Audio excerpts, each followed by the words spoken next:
আগামী ঈদ নিয়ে বলেন প্লিজ। ওই ঈদ স্বস্তিতে কেটে গিয়েছে। কিছু কিছু চ্যালেঞ্জ আরো আছে, যেমন আমরা একটা জায়গায় একটু ব্যর্থ হয়েছি। আমাদের কথা ছিল ঈদের আগে 3 দিন, পরে 3 দিন ট্রাক, লরি, কাভার্ড ভ্যান চলবে না।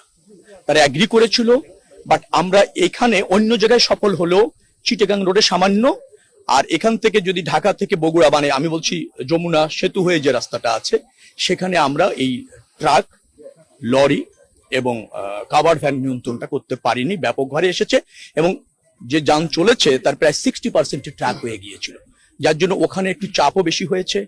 একেবারে স্ট্রাইক হয়ে যায়নি, কিন্তু ধীর গতিতে হয়েছে। ওইটা হলে আমরা আরেকটু ভালো আপনার পারফর্ম করতে পারতাম আমার কাছে মনে হয়েছে।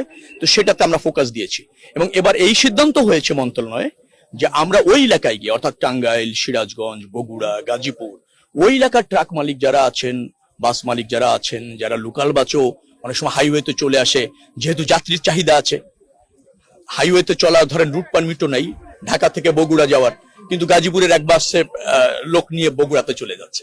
আরেকটা চ্যালেঞ্জ হয়েছে সবচেয়ে বড়, যে যমুনা সেতুর উপর আমাদের ৭৯টি গাড়ি 6 দিন সেতুর উপর বিকল হয়েছে। আপনি নিশ্চয়ই জানেন, স্মার্ট মানুষ আপনারা, সাংবাদিক যারা, যে সেতুর উপর ওরকম একটা সংকীর্ণ সেতু, তার উপর যখন একটা যান বিকল হয়ে যায়, আমি যদি 15 মিনিটও সময় নেই এটাকে অপসারণ করতে, তাতে প্রায় 20 কিলোমিটার ট্রাফিক টেইল তৈরি হয়ে যায়। তো ওই জায়গায় আমাদের কিছু চ্যালেঞ্জ হয়েছে। আবার এই যে লাখ লাখ যানবাহন চলবে, সেখানে 2-4টা বিকল এরকম হয় না, আপনি এটাও আশা করতে পারেন না।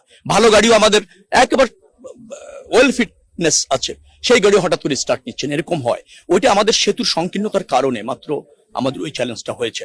সেতুটা আরেকটা করার প্রয়োজনও দেখা দিয়েছে, অথবা এই সেতুটি পদ্মা সেতুর মতো যদি ওয়াইড হতো, তাহলে মনে হয় যে ওই জায়গাটা আমরা চাপটাকে আরো ভালো ম্যানেজ করতে পারতাম।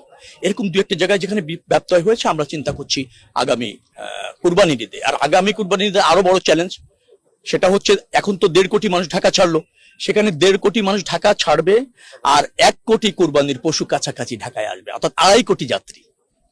ট্রাকে প্রচুর মানে গরু বহন হবে, আসবে, সেটা আরো বেশি চ্যালেঞ্জ। আমরা কাজ করছি।